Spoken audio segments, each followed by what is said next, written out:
Hello and welcome to today's webinar presented by Dlubal Software. Today we'll be working in our finite element analysis and design software, RFEM. The topic for today's webinar is AISC 360 2016 Steel Member Design in RFEM. My name is Amy Heilig. I'll be your presenter. I'm the CEO of the U.S. office and also a technical support and sales engineer. We are located in Philadelphia, Pennsylvania. My colleague Wieland Gotzer will be your moderator, answering any questions you may have. He's a product and customer support engineer located in our Leipzig, Germany office. If the control panel does seem to get in your way when you logged into this GoToMeeting, feel free to show or hide that with the orange arrow up at the top. We always want to encourage everyone to ask questions throughout the webinar. You can do so within this same dialog box. We'll do our best to get to all the questions, but if by chance we don't, I'll certainly send you a follow-up email afterwards.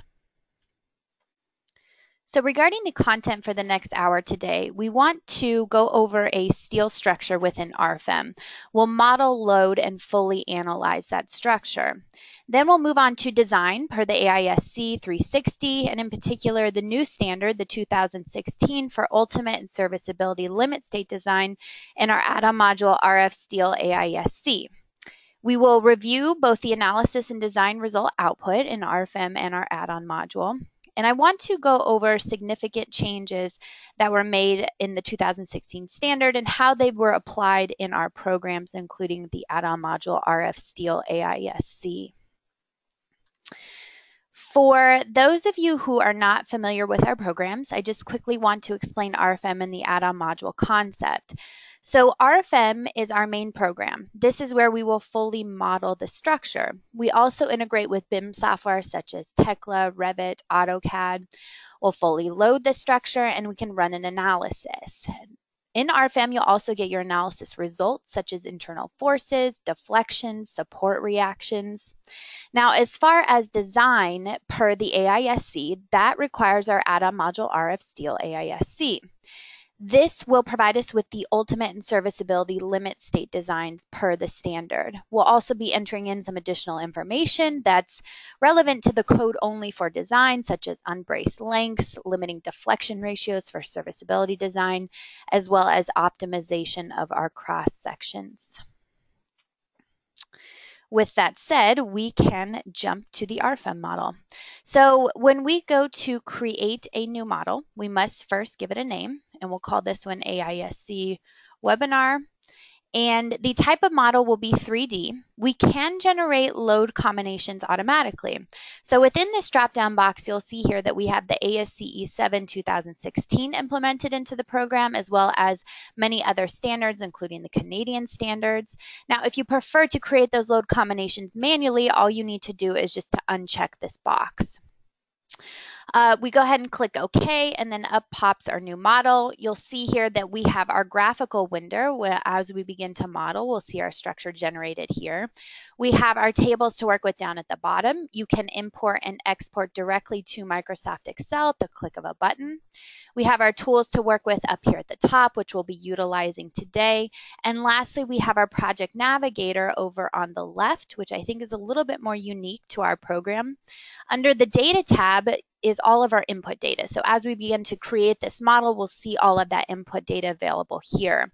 If we scroll down, we have our long list of add-on modules.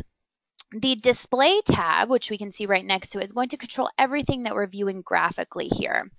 So for example, later on, again, I'll show you how to change how you're viewing your results, for example.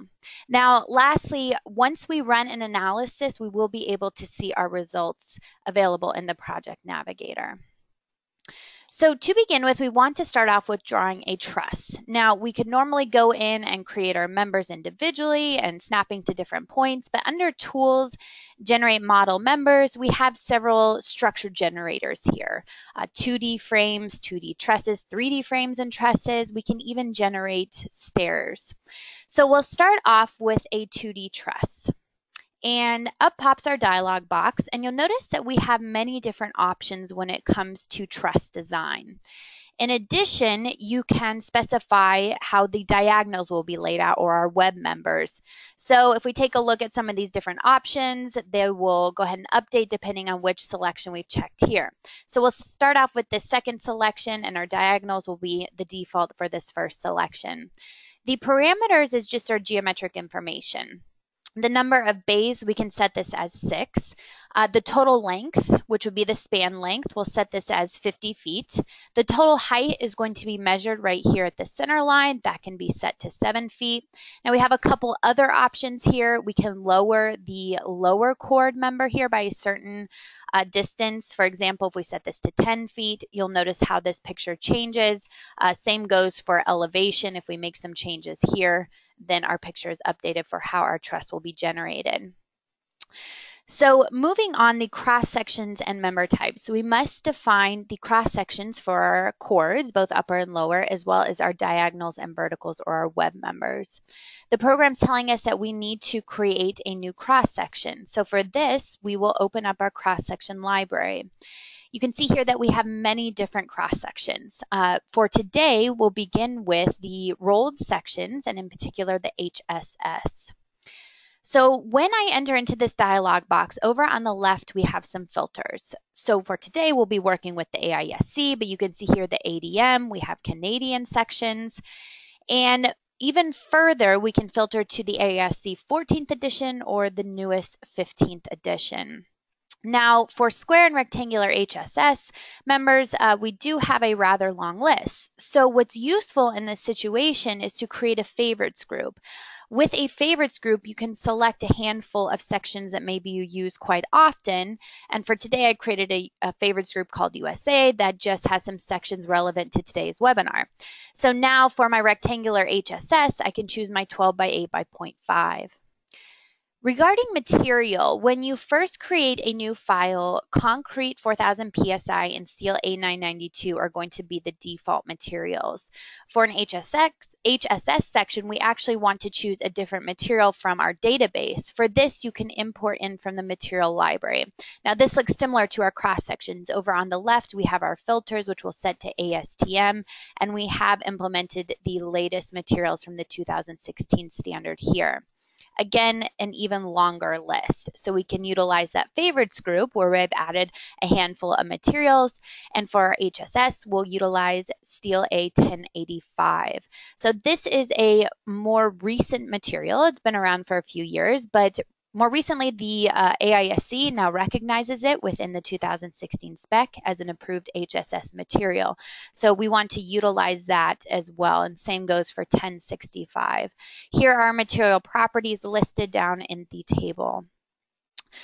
So once I've created this material, I can choose it from my selection box here. We click OK. And we click OK once again. Now, that same material and cross section is populated for all of my members. Well, for the diagonals and verticals, I actually want to create a new cross section type, again under HSS, under my favorites group USA, and this time I want to choose a square HSS 5 by 5 by 0.375. I want to choose steel A1085 for my dropdown. You can see I accidentally entered it in twice here, no problem. We'll select the fourth material here, 1085. That will always be available now when I go to draw a new member because I've defined that material within this particular file. And I click OK. For the verticals, we've already defined the 5 by 5, so now I can choose it from my drop-down box here as well. Regarding the member type, this is important because you can see here that we have many different members within RFEM. You can choose a beam member, a rigid, tension only, compression only, cables because we are a nonlinear analysis program. So a beam member is going to be nothing special, just a typical beam or column. But a truss member, which you can see the program automatically inputs here, is going to set a moment end release. So we're only transferring axial and shear forces. So that's just a quick application rather than manually applying those moment releases for our web members here. So once we're done, we can click OK. And you'll notice that, as I said, our input material is listed here. The blue is what we're not using. So I input steel A1085 twice. All I need to do is to select that, hit the delete key, and now we only have one listing of 1085. Okay, so moving on to the columns, I'd like to just draw a member as we would within our toolbar, a new single member. I want to define a new cross-section type, and I'm going to choose my rolled hot sections, but a W shape here. And activating my favorites group down here with my checkbox, I've added in some W10 by members. So maybe I'm not totally sure which 10 by member I want to go with yet, so I'm going to select one of these sections from my favorites group. We'll start off with a 10 by 88.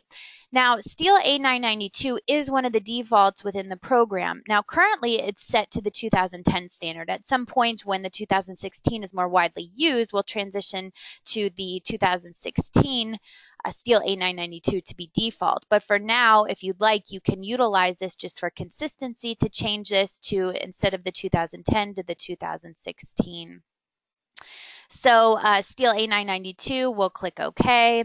The member hinges, we'll leave these as fully fixed. We'll see a little bit later on how to apply a moment end release. I click OK. Now, typically, I could snap from one point to the other to create my columns, but we have a nice feature here where all I need to do is specify the length and direction. So I'm going to specify my columns at 20 feet in height, and I want to draw this column member perpendicular to my current work plane, which you can see here in the negative direction. So now when I just snap to the end nodes of my truss, I hit my right mouse key to escape, you can see that those columns were automatically drawn in the right magnitude and direction. Okay, so now that we have our first frame and truss drawn here, I'm going to use my selection box, and you'll notice that I'm paying careful attention to not select my nodes down at the bottom, and there's a reason for this. So just like in AutoCAD, with this selection box, we drag it over our frame, and I'm going to turn this into wireframe view and zoom in here. Holding down my control key, I'm going to unselect a couple of these nodes at either panel point on either side of the truss. Now you can't really tell graphically, but again, there's a reason why I'm doing that. So we're going to move on to the Move Copy tool. We're going to create 3 copies in the global Y direction of 20 feet. So Move Copy, nothing too special here. But under this option, Edit Expanded Settings, if we take a look at this, we can actually create lines between copied nodes. So this is why I was careful to highlight some nodes and not others. Now, even more so, we can assign a cross-section to those copied lines, or in other words, we're going to create members between the copied nodes. Now, if you want to utilize one of the cross-sections already within the model, you can select it here from a template member, or we can access our cross-section database. This looks familiar from what we've seen before, and we can choose once again a new HSS member. This one will be a 6 by 6 by 0.625. From my drop-down, I can select my STEEL A1085 material. I click OK. The member hinge, right now it's set to fully fixed, so that's what a beam type is.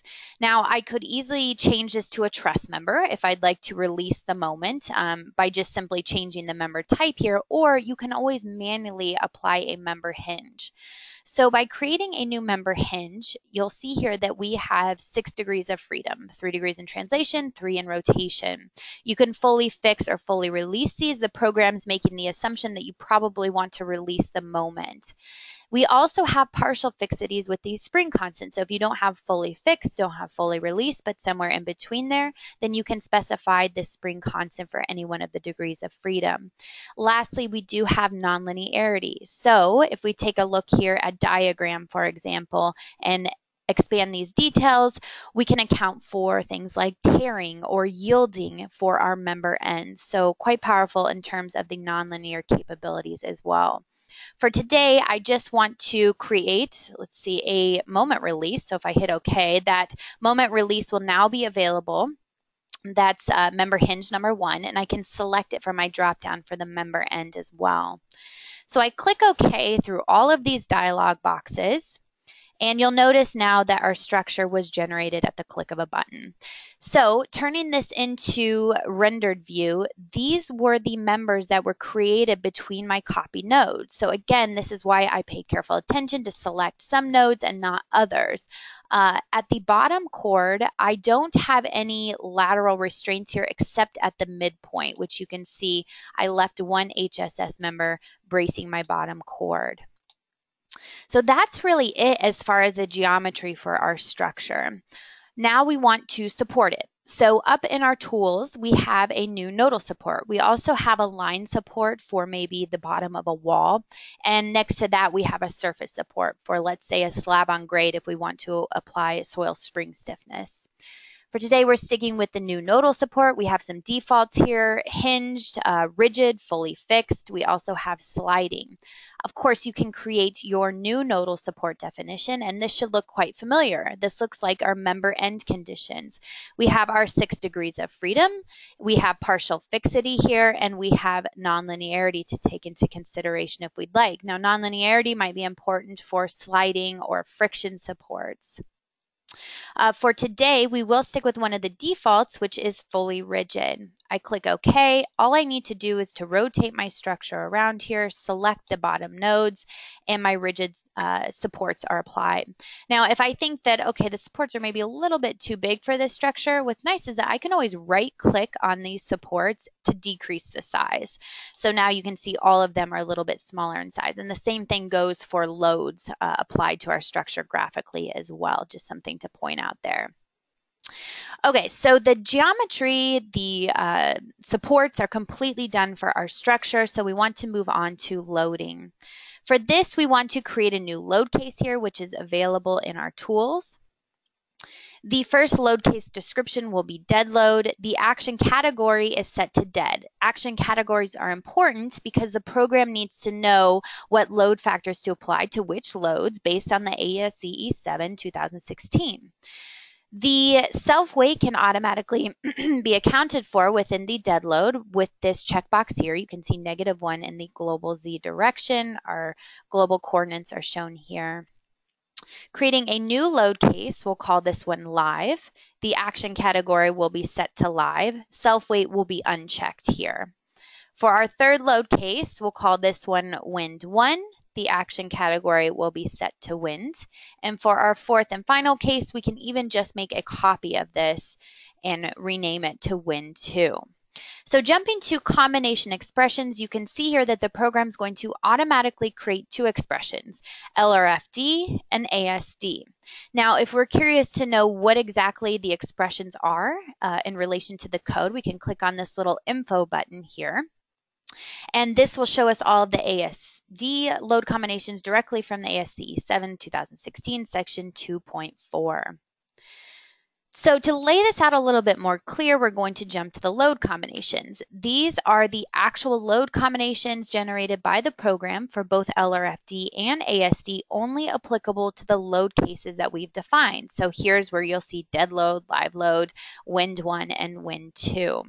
Lastly, we have our result combination. This is just an envelope solution. So if we're looking for maybe the highest or the max or min forces on our structure, for all of the LRFD load combinations, we'd want to look at a result combination. We also have a result combination for ASD set here for maybe seeing what the worst case deflections are for all load combinations together.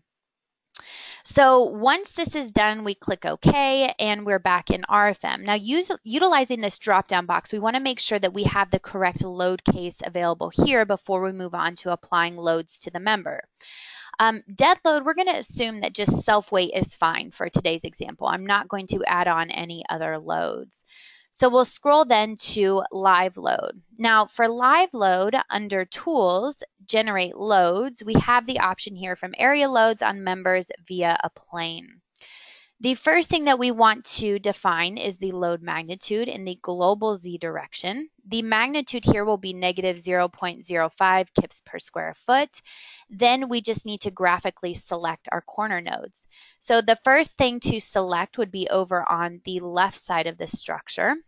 We're going to choose one plane here. Now I want to do the same thing on the right side of the structure, and what's nice is that I can do this all within one step.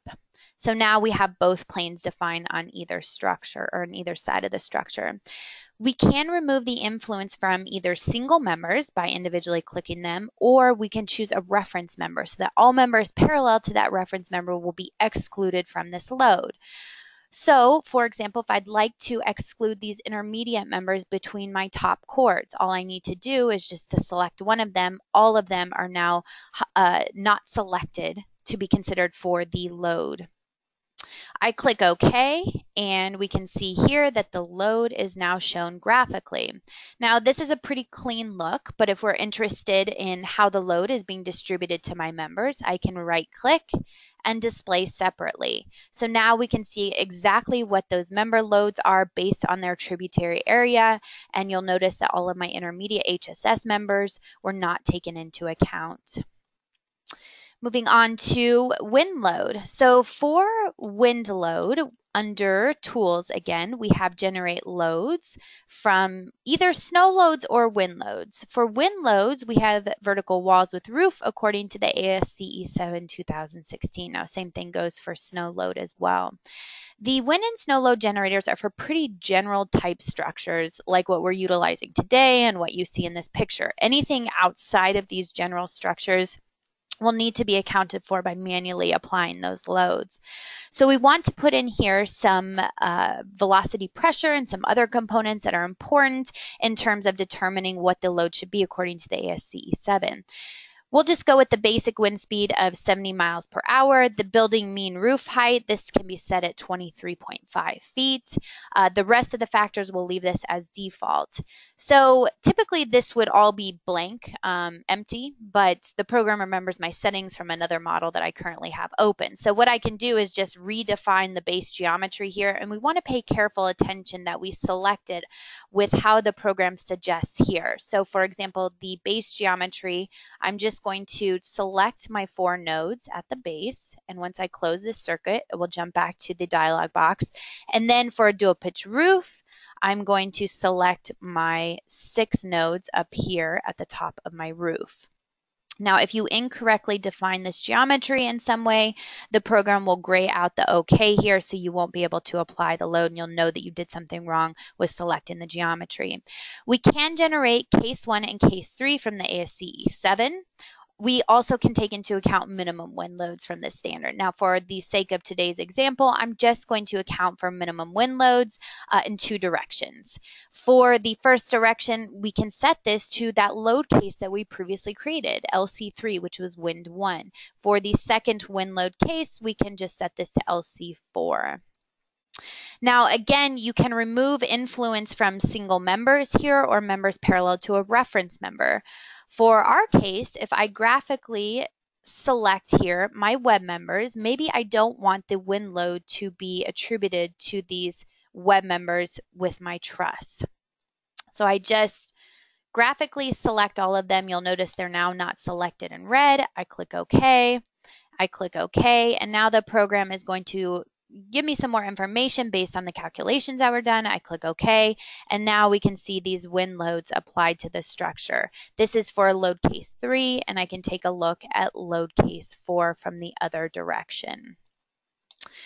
Okay, so loading is complete. We can scroll through some of our load combinations to see how these are applied together. Now, not too many loads for today, but just know that loads can graphically be displayed here. So we're almost ready to run an analysis, but I do want to first jump back to the PowerPoint. So in the 2016 edition, the direct analysis method is talked about in Chapter C. And within Chapter C, we have several stability requirements. These would include member deformations, second order effects must be accounted for, such as P delta, P little delta, geometric imperfections, stiffness reduction, and uncertainty in stiffness and strength. for the sake of time today, we just don't have enough time to go through each one of these. But what I will say is that most of these didn't change. We'll go over what did change. But I previously did a webinar on AISC 360 2010 steel member design in RFM with a recorded webinar available on our website and on our YouTube channel. But what I did is I really went into detail on Chapter C to show you exactly how to take into account each one of these stability requirements within RFM.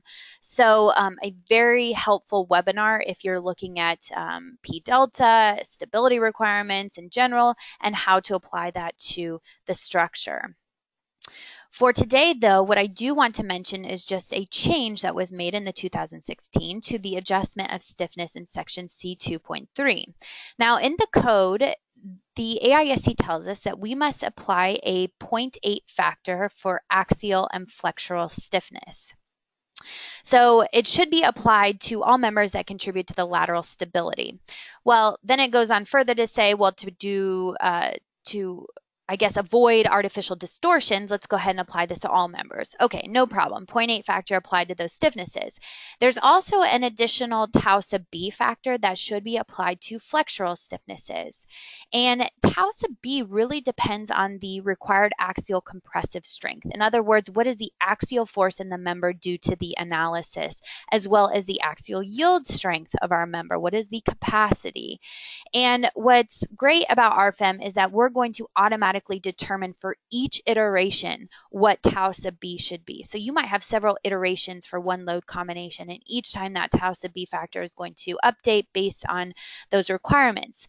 Now, in the 2010 equations, you can see on the left here, we have required axial compressive strength. We also have the axial yield strength P sub Y.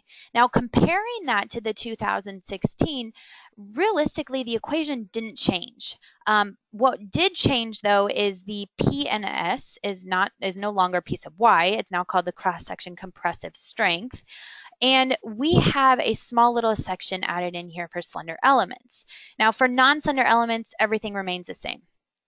For slender elements, though, we are no longer using the gross area, which is used for non-slender elements, but instead we're using the effective area. The effective area is defined in section E7, which is our chapter for compression. So that's something to keep in mind if you are designing with slender elements. Now, the code goes on further to say, hey, forget about all these equations, just apply the conservative factor, tau sub B equal to 1.0, if you want to apply some additional notional loads on top of that. And that's all explained in the standard, as well as I previously went over that in that last webinar. So how does that affect us for today? Well, going back to RFEM, what I'd like to do is to select the entire structure. I'm going to right click, and under member, I'm going to choose edit. The Modify Stiffness tab is currently set to none. That's default. But if we choose this drop-down box, you can see here, according to AISC 2010. So tau sub B can be set to iterative. And iterative is going to use those equations from the standard to determine what our tau sub B factor is for each iteration. We can also just simply set this equal to 1.0, as I mentioned, with some additional notional loads and such that you can apply to this structure. The flexural stiffness and axial stiffness multiplication factors, that 0.8 factor will be applied here. So the way that our program is set up, the gross area is something that's very easily known from RFEM, but the effective area is not determined until much later on within the steel module. So at this time, it's just a limitation of the program that we cannot account for slender members. Now, realistically, it's not too often that we're probably designing with slender members. It's definitely not unheard of. It's just not so common. So when you're not designing with slender members, nothing changes. You can continue to use the 2010 reference that we've selected here. If you are designing with slender members, use this option for all the other members. For your slender members, you have two options. You can either set this equal to 1 and apply those additional notional loads, or you can choose, let me change this back, or you can choose the multiplication factors here and to manually apply your reduction in stiffness to those slender members only. So that's just something to keep in mind. Now today we don't have any slender members, so we can just keep everything as defined here. So now we are ready to finally run our calculation. So if I go to calculate all, what the program is going to do is it's going to cycle through my load cases, my load combinations. It is a nonlinear analysis. We are taking into account P delta effects and that tau beta stiffness reduction. And finally, we'll be presented with our analysis results within RFEM. So once this is done, as I mentioned before, the results tab is now available in our project navigator. The program immediately jumps to the deflections, so we can scroll through our load combinations to see how those deflections are changing based upon the different loads.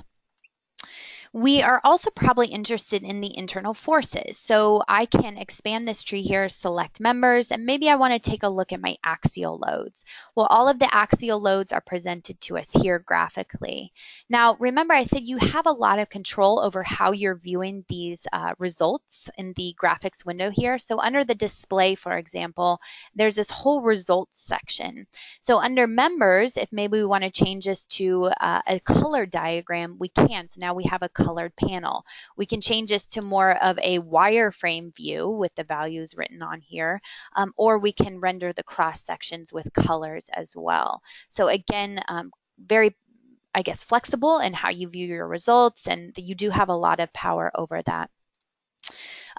For any individual member too, you can always right click and go to the results diagram. The results diagram is just going to give us a little bit more information for our various forces and deflections along the member length. We can even add, sum up these forces. We can average them out. You can add them to printout reports. You can change the load cases and combinations here. So this is just a more detailed look about what's going on for that particular member. Okay, so I think that concludes for the analysis portion. I did want to mention support reactions, of course, are all available here. So I do want to move on now to the design. So I want to make the clear distinction that we are now entering into one of the add-on modules. The add-on module RF-STEEL AISC can be accessed here in our project navigator. You can always right-click on any one of these modules, select it as your favorite to move it up to the top of the list. Under the add-on modules drop-down box, we can access them here. They're categorized a little bit better according to the various materials and applications, and we can choose RF-STEEL AISC. So up pops our add-on module. It's nothing more than a dialog box. I don't have to worry about remodeling anything, redefining cross-sections, materials, all those internal forces. Everything is brought into this add-on module. All that we're doing is defining a little bit more information that's relevant to the AISC specifically in order to get that unity check from the standard. So what I want to first start off with is I'm going to rename this case. I go to File, Rename Case, and we'll call this one Columns. Now, by all means, you can design all members together in one case. If you like to keep them separate, such as columns, top chord, bottom chord, you can create different cases for them. So for this one, we'll start off with our columns. In the design, we have available here the 2016 edition, both LRFD and ASC. We also have the 2005 and 2010. So sticking with the LRFD 2016, I want to select graphically my column members. So back in RFEM, I highlight these column members. I click OK.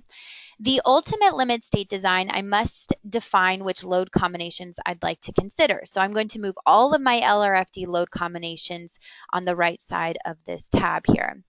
As far as serviceability, I'm going to move all of my ASD load combinations because we can account for serviceability checks as well.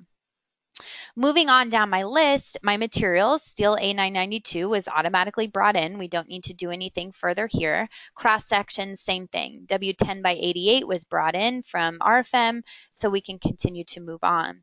Intermediate lateral restraints. This is going to affect our unbraced lengths for lateral torsional buckling and torsional buckling.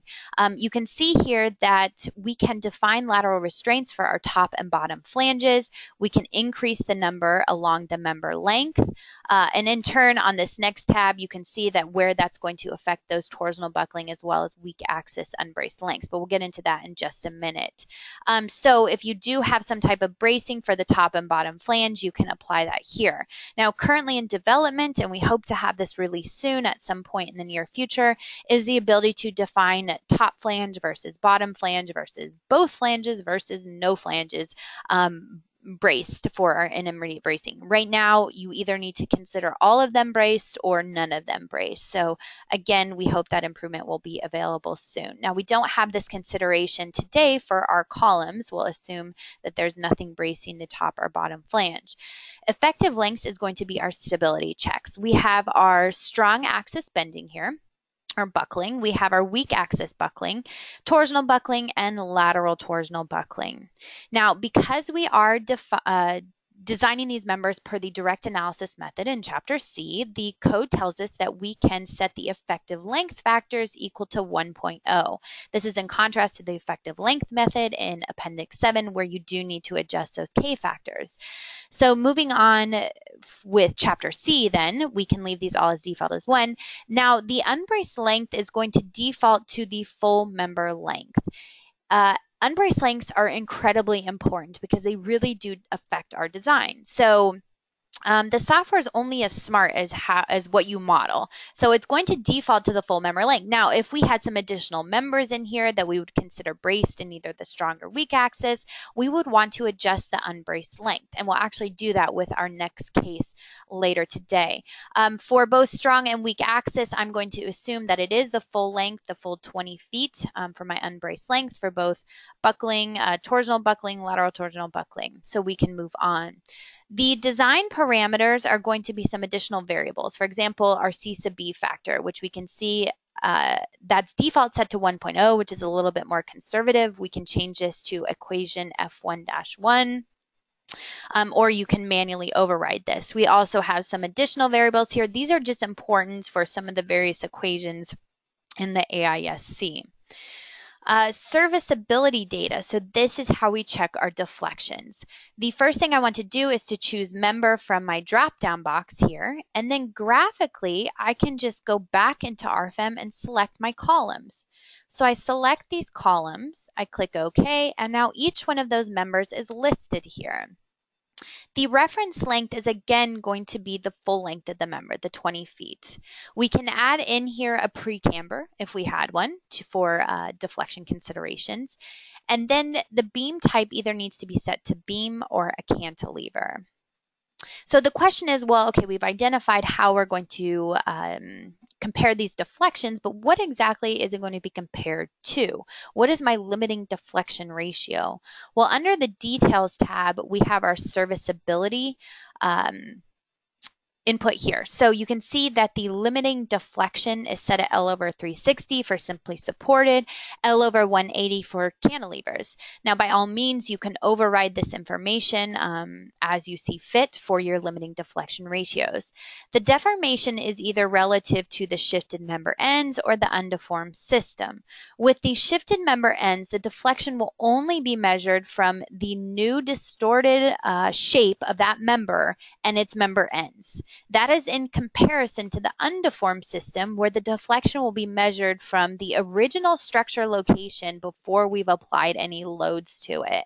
So that can give you very different results, and it's up to you as an engineer which deformation you would like to measure. We'll keep this first case as the shifted member ends. I click OK, and I'm ready to run a calculation.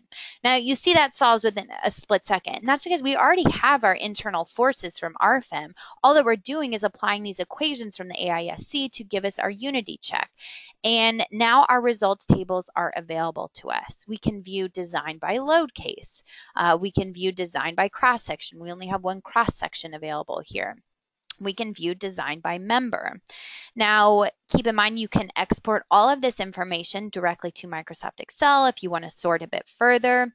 And as I'm taking a look at design by member and I'm scrolling down through this table, you'll notice that everything is synced up to RFEM in the background. So with an extremely large structure, you can imagine that this is really beneficial to understand where exactly you're at.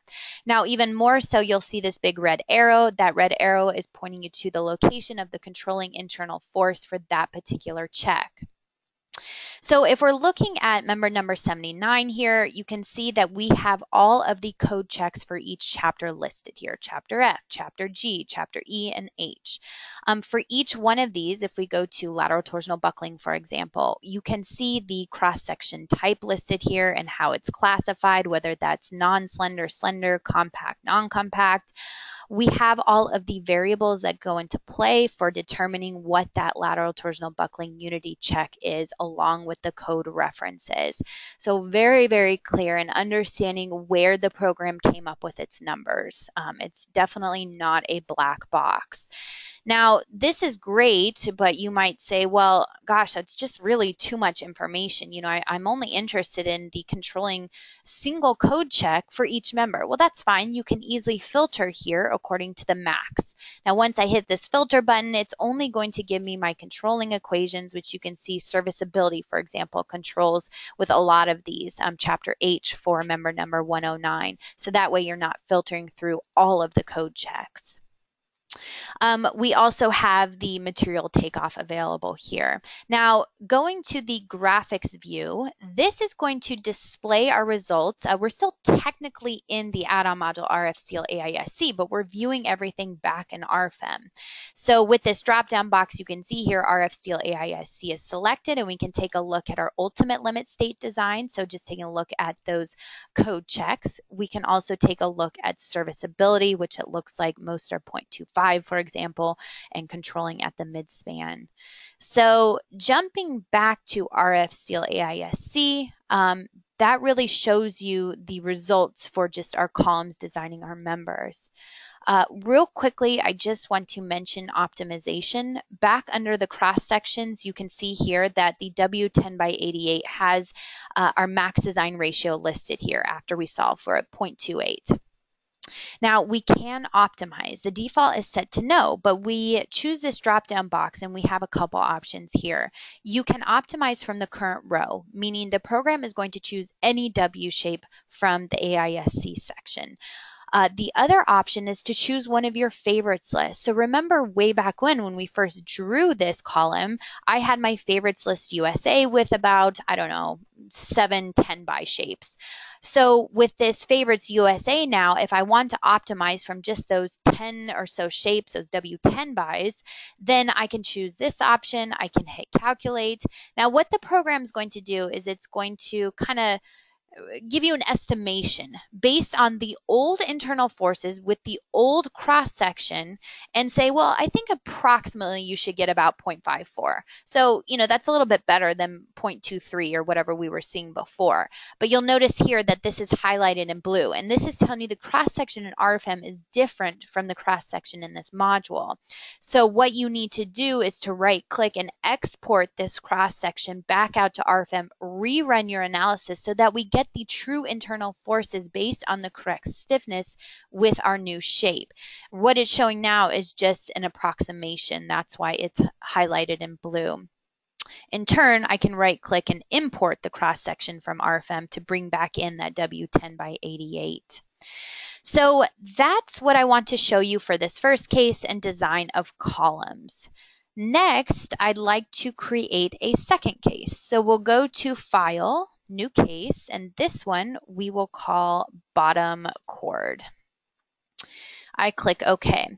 It's asked me to save changes to my original case. That's fine. So now you can see I can easily toggle back and forth between either case. So that's why sometimes it's nice to keep them in separate cases if you want to design sets of members separately. So for this next case, what I'd like to go into a little bit more detail is the design of members versus sets of members. Now, ultimately, we're going to end up with the same results for members versus sets of members. It's just a different approach, and I think that there are some advantages to sets of members over members. So what we'd like to first define here, LRFD 2016, that's fine. And I'm going to select here, rotate my model. I'm going to zoom in and select my individual members for my bottom chord at this second frame. Oops, not that member. And I click OK. In turn, I'm going to select a set of members. So a set of members was automatically created by the program when I generated these truss members. You can see here there's a faint dotted line around all of my bottom members for this bottom chord. That's called a set of members. I select it, I click OK. Let me quickly jump back to RFEM to explain what a set of members is further. So the program automatically created those sets of members, that was done for both the bottom chord and the top chord. So if I zoom in here, here's this faint dotted line around the bottom chord. Now the top chord, if I highlight this faint dotted line and select it, is the entire top chord. So this can actually be designed as one continuous member. Now, what's very powerful about sets of members is it doesn't necessarily have to be in a straight line. So it does need to be in a single plane though, but it can have several bends to it. A great example, of course, is this top chord, but we could even design this column, this top chord, and this other column as one continuous member if we wanted to with a set of members. Now, the program automatically did that for us. Just to let you know, you can hold down your control key, select several members, right-click, choose the option Create Set of Members, and that's how we can generate a continuous member here with that dotted line around all of them. So we're not doing that with these members, but jumping back to my current module here, which is the RF-STEEL AISC, and my bottom chord, that's kind of the difference in selecting members versus sets of members. So again, I want to choose my LRFD load combinations for ultimate limit state design. Serviceability, we will choose our ASD load combinations. Moving on down the list to materials. So we had chosen Steel A1085 for HSS members. Now, this is now recognized in the 2016 spec as an approved HSS material, as I mentioned before. Now, with 1085 and 1065, these have more stringent wall tolerances than the previous A500. So what this means is that the code tells us we can now use the full nominal wall thickness for design. This is in comparison to the A500 where we had to use 93% of the thickness. So how do we account for the full nominal thickness with this new material? Under the Details tab, you'll see here a section, Design Wall Thickness of HSS. Here is where we can uncheck this option so that we don't reduce the nominal thickness for HSS according to B4.2. So when using the 1085 or 1065, we can account for the full thickness. Cross sections, HSS 12x8 brought in from RFEM. Intermediate lateral restraints, same concept as before for both our members and sets of members. Now we don't have any top or bottom restraints here for HSS members. It's just not relevant. So we will continue to move on. So effective lengths for members, we also have effective lengths for sets of members. So we have two separate tables here. So looking at our members, you'll see that the buckling length for strong axis, weak axis, and both our torsional buckling and lateral torsional buckling are set to 8.33. This is incorrect. Again, the program only knows how the information is input into the model. So this is why it's incredibly important to pay attention to unbraced lengths. I would argue that for this bottom chord, the unbraced length for the strong axis is the full 50 feet. I don't have any columns bracing the member below it, so I'd like to account for that full length. Well, what I can do is to graphically measure the full 50 feet here from end node to end node. The program will calculate that up as 50 feet. I can scroll down to my next cell and hit the F8 key to copy that input for every single member. Now, for my weak axis direction, I would say that this is most likely 25 feet. Remember that we left in this intermediate HSS member bracing it in the weak axis direction at the midpoint. So again, we can use our measure tool here from one end node to the center. That populates as 25 feet. Using my F8 key, then I can enter in that information for all of those members. Now, as for torsional buckling and lateral torsional buckling, again, this depends on your connection types. So it's really up to the engineer's discretion. I might say in this type of scenario that this small HSS member is bracing it for both torsional buckling and lateral torsional buckling as well. So what I can do, just like what we do in Microsoft Excel, highlight all these cells, hit the Control C, and I can Control V and paste them into the adjacent cells. Same goes for lateral torsional buckling. So now that we have set all the unbraced lengths for our members here, we want to move on and do the same thing for sets of members. Now we have one single set of members listed, and the program defaults to the full 50 feet in length. Now we can manually override this, but what I'd like to do is to jump down to the nodal supports here. This was not available previously with just members. It's only available with sets of members. And this is where a big difference comes in for members versus sets of members. With a set of members, because we don't require it to be in a continuous straight line, the program will actually run an internal eigenvalue analysis for this single set of members. This will in turn come up with the buckling modes for that particular set of members and a critical buckling moment. So instead of for weak axis buckling, strong axis torsional buckling, lateral torsional buckling, we're going to forego all that for sets of members according to the AISC. And instead, we're going to run an eigenvalue analysis, which is a much more theoretical approach to come up with a critical buckling moment to take the place of that. So it's just more accurate. So for this, with our nodal supports, you can see here our set of members is highlighted. I can zoom in here and change this to my local coordinate system. So for my eigenvalue analysis, the program has to support these members internally for this quick little, I guess, on the side analysis to determine what our critical buckling moment is. It automatically places these supports at either end. Each node along the set of members length has 4 degrees of freedom.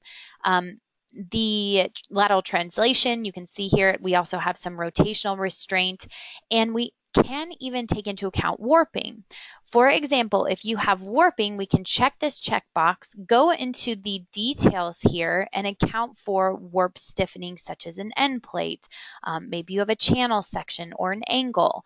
We just specify the material here, we specify the geometry of the warp stiffening, and the program will calculate a resulting warping spring. So I click OK out of this, and what will happen is we'll get a warping spring here that will automatically be accounted for within the eigenvalue analysis to give us a higher critical buckling moment. So pretty powerful that for sets of members versus what we don't have for members. Now, for this particular set of members, remember we have an intermediate HSS framing into it. So what I can do is just to graphically select that node back in RFEM. I do want to brace it laterally, and I want to apply a rotational restraint.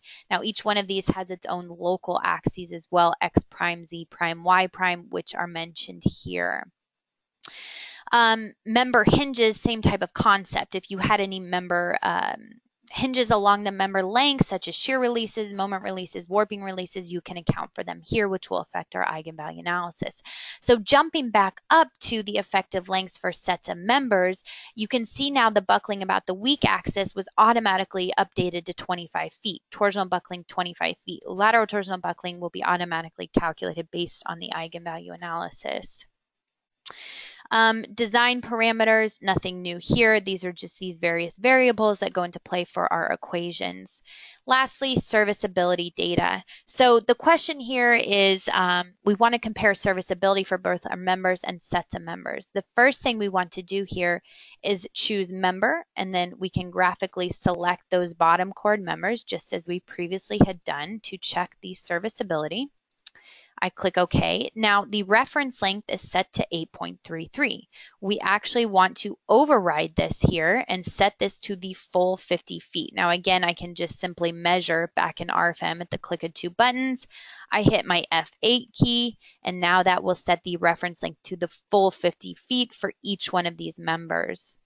For my set of members, I'm going to choose that from my drop-down box and graphically choose my set of members. I click OK. This is set to 50 feet by default, so that's great. So now we're kind of comparing the same thing here. We should come up with the same serviceability check. But the one thing we do need to do under the details button is change this option here, the deformation relative. We cannot use the shifted member ends. That's just not comparing apples to apples. We have to use the undeformed system. Otherwise, we're going to get extremely different results. So in order to compare sets of members versus members, we have to compare that to the undeformed system, and I click OK. So now I'm ready to run my calculation. Again, it solves within a quick second, and you'll notice here that I have my results, again, available according to the load case, according to the cross-section, which we only designed for one cross-section, but we also have design by sets of members and design by member. So two separate tables there. If we're looking at design by member, we already went over most of this, but I did want to show you, if we take a look at one of these HSS members, is this section here, lateral torsional buckling. For this is a brand new section to the 2016 edition for HSS members. So let's jump back to the PowerPoint to discuss that a little bit further. So this is under the section HSS, lateral torsional buckling, section F7.4. So LTB considerations were added here, which is new to the 2016 standard. They are dependent on unbraced lengths. So this includes the manual unbraced lengths that we entered in, our L sub B, and then L sub P and L sub R are our limiting bracing lengths, which are calculated according to our cross section. Now, depending on where you fall within that range, that's where your nominal flexural strength is going to be calculated, and it could vary depending on where you fall. So what's really great about RFEM is that not only have we added this section here per the 2016, but we also give you all of this information such as LB, LP, and LR. So you can find out exactly where you fall within this range. Then we'll be given our nominal flexural strength, M sub N here, according to F7-10, which correlates back to the standard F7-10. The code does have a user's note saying essentially lateral torsional buckling probably won't control in most cases for HSS. Realistically, deflection will usually control, and that's definitely the case with our model today. Lateral torsional buckling is really low, and serviceability is a much higher code check. So just something that's interesting there. So going back to the model, we can see here again that lateral torsional buckling. Now, if I go to my sets of members, and we only designed for one set of members, I don't see lateral torsional buckling here. And that's simply because, like I said, we forego those analytical equations from the AISC, and instead, under stability analysis, we run our eigenvalue analysis to come up with the elastic critical moment for lateral torsional buckling. You can see the amplifier that was determined here from that, and we come up with 6,400 kip feet, which is incredibly high, but that's what our stability checks are going to be compared to. Now, in reality, what ends up controlling in this case would be yielding from our strong axis, which is 255 kips per feet. But that is a huge difference between sets of members versus members. So something to keep into consideration there. Again, all the code references are listed here. Okay, so we can take a look here at the various code checks in our table. I think we see members versus sets of members. We do get the same code check. What we can also do, though, is view the information graphically. I think this is a little bit easier to compare to make sure that we are getting the same results. So what I'm going to do is I'm going to highlight those bottom chords by holding down my control key.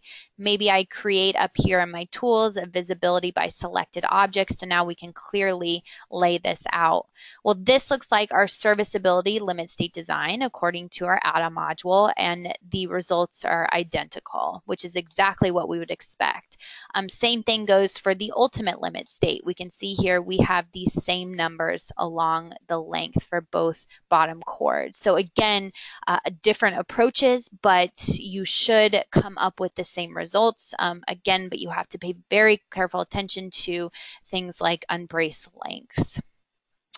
Okay, so that really concludes our structure today, but there are several more points that I wanted to go over according to the 2016 updates that we just simply don't have these members available in our structure today.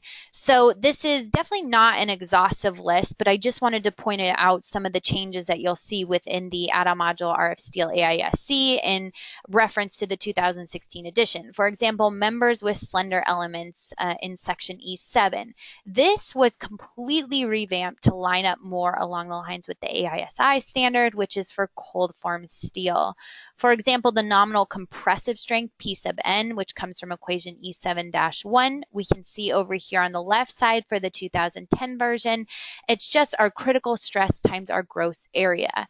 Well, now for the 2016 version, it is the critical stress times the effective area. So this just sounds almost identical to what we saw in Chapter C. So our critical stress remains unchanged, but A sub B is completely different. It depends on some lambda values here, which is our width to thickness ratios of our elements, our local elements. C sub 1 and C sub 2, which are new for effective width imperfection adjustment factors according to table E7.1 and some other variables. So you can see my small little example here that I did in RFEM, and then we can take a look at the results within the RF-STEEL AISC. Now, again, what's really powerful is that this is a equal leg angle, but for each, each section type, each leg, we're going to give you the classification, and you're going to see that's slender. We even have the lambda values listed here, so you can know exactly how those were determined from this particular cross section. Then the effective area is listed here, A sub E. We have our critical stress, and it's just simply a multiplication of those to come up with our nominal compressive strength according to equation E7-1, which is listed here, and again correlates back to the standard. HSS web local buckling in section F7.3. Well, here the consideration was added for slender web sections. So this is in F7.3C. You can see my example of my HSS member, which is completely exaggerated so that we have a slender web. The code does note that no HSS sections, which are recognized within the AISC, have slender webs. So this would pretty much have to be a custom section in order to finally see this check within the add-on module. But nevertheless, it is available here. If you do have a slender web, you can see the program gives you that information that it's classified as slender, and then we'll see some things here like reduction factor, the buckling stress, and ultimately the nominal flexural stress from section F7. T's and double angles, this was another major revision in section F9. Here, the lateral torsional buckling was revised in section F9.2, and in particular for stems and legs and tension. Here, the code has added unbraced length consideration. So this is similar to our HSS sections. Depending on where you're falling within this range with your unbraced length, well, then that's going to adjust that equation being used. Again, for my example here, you can see just a simple T section, and chapter F is listed here with lateral torsional buckling. We're going to lay out for you the brace lengths and the limiting length LB, LP, and LR, so you can see where you land within that scenario. And then the nominal flexural strength will be given here. Now also the T-stem local buckling according to section F9.4a, there were some revised equations here. So if you're running the 2010 versus 2016 in the module, you're going to see slightly different results available there. Okay, so lastly, chapter 8 for our interaction equations. It is noted here that all throughout this chapter, there is the reference to required strengths. You can see in my example here, required axial strength, required flexural strength. Well, after all of these required strengths is the small note here determined in accordance with chapter C. You'll remember that chapter C is our direct analysis method. I think that this is a pretty big milestone. Previously, the direct analysis method was never really differentiated much from the effective length method, but now in the 2016 version, this really seems like this is the way that the AISC is pushing engineers to determine what our internal forces are. So again, I think that that's why that previous webinar that I did, according to the 2010 version, because realistically nothing changed within that chapter except for the small section for stiffness reduction, will be extremely useful, as this seems to be the way that the AISC is headed towards.